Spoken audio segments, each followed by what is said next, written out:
the moons of Saturn. Here we go. We're going to start with Saturn's one large moon. It only has one large moon, unlike Jupiter's 4 large moons. But man, this is an interesting one. Titan. Titan, one of the most fascinating moons really in our solar system. It's actually the second largest overall, just a hair smaller than Jupiter's moon Ganymede. So second in the solar system in terms of size. Saturn, unlike Jupiter, though, has medium-sized moons, 6 of them to be exact, and a couple of those are very interesting. And then a lot of little icy moons that have probably been captured asteroids and things like that. Anyway, we'll get to all of that later.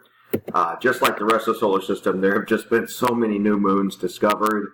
I'm sure this is already out of date, but last I checked, it had 62 moons. 62 moons. I can tell you right now that since I've been teaching astronomy, that has literally doubled. I believe the first time I taught astronomy back in the 90s, it was at about 30 moons or so. So it's been fascinating to see that number increase the way it has. Let's start with Titan. I mean, already you look at it, you see that kind of orangish, peachish color, and you know it's something different and something neat. This was first seen by Christian Huygens, the Dutch physicist and astronomer, back in 1665. He was working with, improved telescopes over Galileo. Galileo didn't show a lot of interest in Saturn for some reason, so we don't associate him with Saturn as much as we do Jupiter, of course. How interesting is Titan? Well, the 2 Voyager missions that were the first to travel to the outermost planets were kind of backing each other up, and NASA actually chose to sort of sacrifice Voyager 1 and have it do a flyby of Titan. Now that kind of spun it out of the plane. The planets are in a plane like this, and by choosing to go by Titan, it kind of took it out of the plane of the solar system, and they were willing to risk that just to get some up-close pictures of Titan. So they lost their backup ship, if you want to think of it that way. Now, it worked out that was a good gamble because, of course, Voyager 2 was a fantastic success, as we'll find out later. All right. So let's get to what's really cool about Titan here is that atmosphere, all right? The fact that it has an atmosphere that's actually literally thicker than Earth's atmosphere. That's amazing. And, wow, it's a nitrogen atmosphere. Let me think of another place that has a mostly oh yeah, Earth. Earth, of course, nitrogen is the #1 ingredient of our component of our atmosphere as well. Then you see it has argon, methane, and carbon monoxide as well. So we're going to have to answer this question of how can a moon have such a thick atmosphere? I know I said it's a large moon. We'll get to that in just a bit. This obviously just shows what it may look like on the inside. Could be an ocean under there somewhere, but it's really, really cold. Really, really cold. Here's the breakdown of the largest moons in our solar system. We've talked about most of them now. So there's Ganymede, that's Jupiter's moon, and Saturn's large moon. And look at this, the planet Mercury. If you threw it into orbit around Jupiter or Saturn, the planet Mercury would only be the 3rd largest moon in our solar system. You can see our own moon, where we rank. And then Triton, which we haven't gotten to yet, is considered to be the last of the large moons. By the time you get here to Titania, they just sort of arbitrarily consider that to be a medium-sized moon. All right. Another look here compared to the terrestrial planets to give you some scale here. So you see Titan still not as big as, let's say, Mars, but larger than Mercury. Okay. Now, you don't run across this often, at least in our solar system, of having liquid on the surface. I mean, think about it. Where else? You have lava, I suppose, on the surface of Venus and Earth, and of course Earth has water on the surface. But here we actually have discovered oceans and seas and rivers, but quite a bit different than our own. Way too cold for liquid water. But there is liquid methane. Remember, that's CH4. Now, methane could be used as a type of fuel, for example. You could burn methane, but and a lot of the kids will ask me, why doesn't this whole moon just go up in flames. There's no oxygen. So that's the short answer to that question. But anyway, of course, it's an organic compound. That means there's carbon, and so Titan is definitely on our list of places where we would possibly want to look for life. But it does have the one big drawback of being absolutely frigid. So sometimes we think of Titan as being similar to what Earth was like before life on Earth, pre-biotic. And so from a scientist standpoint, it's a fascinating place. Now, here's one of my favorite little tidbits about Titan. If you ever want to go visit, it has very low surface gravity. That's to be expected, of course, about somewhat comparable to our moon's gravity, except the difference is you have a thick atmosphere. On our moon, things like airplanes wouldn't work on our moon, or parachutes. There's just no air to push against. But here, you have air, you have super low gravity, and it's thought, just maybe, just perhaps, you could put on wings and fly. Yeah, you, under your own power, actually just put on some wings and flap, take off, get a running start off a cliff, and actually possibly fly around. Might be the one place in the solar system you could do something like that. So I think that's pretty awesome.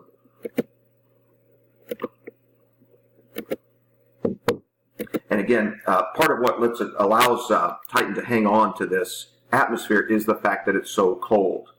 Okay, that the very low temperatures allows those molecules to stay on the moon rather than evaporate off into space.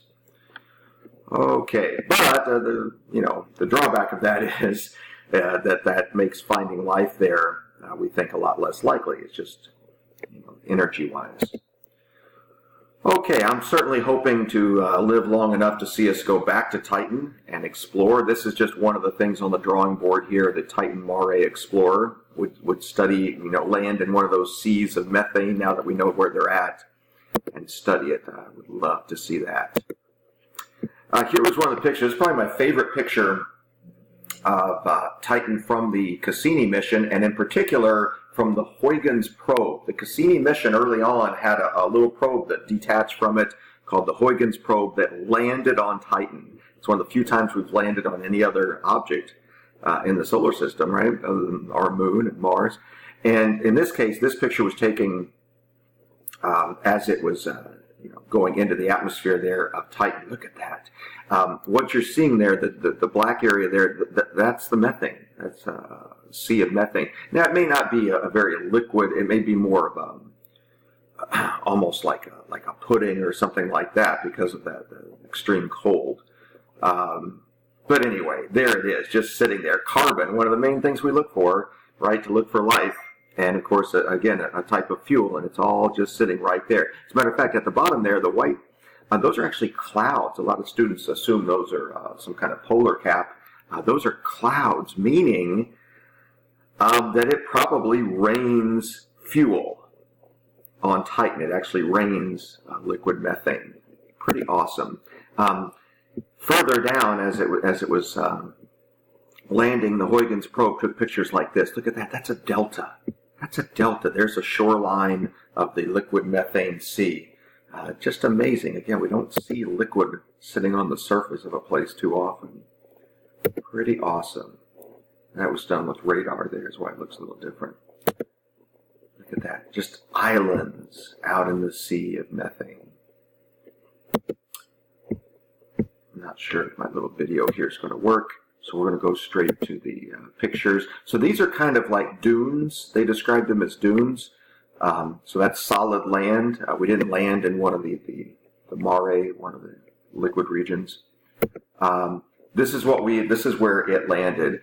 I don't know, maybe it was a little anticlimactic. Actually, we were following it in class very closely. And it looks a whole lot like Mars or other places that we've seen, just some rocks and everything. But again, just the fact that we pulled this off, look at that kind of peachy haze there. We pulled it off. We landed on this moon that's, a billion miles away. It's pretty amazing. I'm just so amazed at what they can accomplish at NASA. So anyway, that was the Huygens probe from Cassini. This is exciting, the fact that you could have cryovolcanism, sort of ice volcanoes, kind of slush coming up from inside of a moon. Again, which is surprising because it's just a moon and it's really far from the sun, and the fact that you still could have some heat inside of it is pretty neat. Pretty awesome stuff. Increases the chances of finding life there as well, just at least microbes of some sort. Anyway, 5 of the 6 moons are tidally locked. Remember, that's where the same face is always towards the planet. And they're not nearly as interesting, most of them, as Jupiter. Remember, Jupiter's moons are all wildly different. The 4 large moons are so different from each other in many aspects, but these moons are a little more boring to me, a little more the same kind of density throughout, and don't know too much about Rhea. Mimas is only well known because it happens to have a particularly large crater that gives it a particular, gives it a look like, as you'll see in a minute from a certain sci-fi series that's a bit popular. And then Mimas, we've actually mentioned it before when we talked about Saturn's rings, that it actually resonates with the rings. It actually pulls particles towards it, essentially. It's what helped create the Cassini division inside the rings of Saturn. There's that large crater. It's called Herschel, after the great William Herschel. And I better move along here. Let's take a look first. Oh, there it is. The Death Star. Pretty neat. It's pretty cool. All right, but let's get to what's really cool in terms of science and not science fiction. Here we go, Enceladus. Now, when I started teaching, I barely mentioned Enceladus. And now it's one of my favorite things to talk about, and there's exactly why. If you look at the upper right, look at that. Just a few years back, we spotted water, or basically ice crystals, spraying out into space. I mean, the number one thing we look for, right? Liquid water when we want to find life. And there it is, spraying out into space. At the bottom right there, you see that was from the newspaper there, showing the extent of this spray. So basically, Enceladus is constantly coated with powder. I think it'd be the best place to go snowboarding or skiing in the whole solar system. And it also makes the whole thing very, very reflective. This ice reflects light very well, and so it's shiny. It's extremely reflective. And Enceladus has jumped so far up on our list of places to look for life. Look at that. Look at those guys are spraying out right there. And so we can fly by and get samples of that. Amazing stuff. All right. Enceladus, all these ice crystals, it's basically left a trail as it orbits Saturn and created all by itself the E-ring of Saturn. So this is the second time we've seen a moon sort of create a ring. Io created a sulfur ring around Jupiter, and here we have an icy ring that counts as an official ring here, the E-ring of Saturn. Iapetus, sort of interesting because it has this sort of two-faced dark side and light side. I made this call a long time ago. I told my kids I figured it was there's a lot of sort of soot in the outer solar system, and I told them I figured the right side there is just basically like the front of a car that gets a bunch of bugs on it. And that turned out to be correct now. They say that it's just gotten dirty as it orbits Saturn with carbon, darkened. It's called radiation darkening, I think, that makes it that darker color. All right.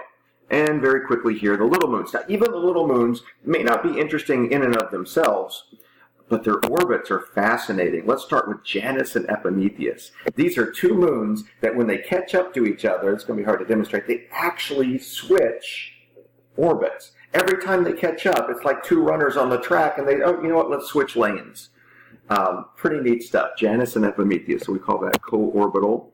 Hyperion is a moon that's kind of caught in a tug of war, I think, between Saturn and Titan, and it kind of tumbles. It kind of tumbles around, a little bit chaotic, like literally chaotic. It'd be hard to predict exactly its rotation. And then finally, we'll end with Telesto, Tethys, and Calypso, which orbit together in kind of a caravan, and they're always 60 degrees apart. And that's not the only time we're going to see this in the solar system. Let's take a look. Those 3 moons are at what we call Lagrange or Lagrangian points. And in that case, it's the L3, L4, and L5 points, and they stay exactly the same.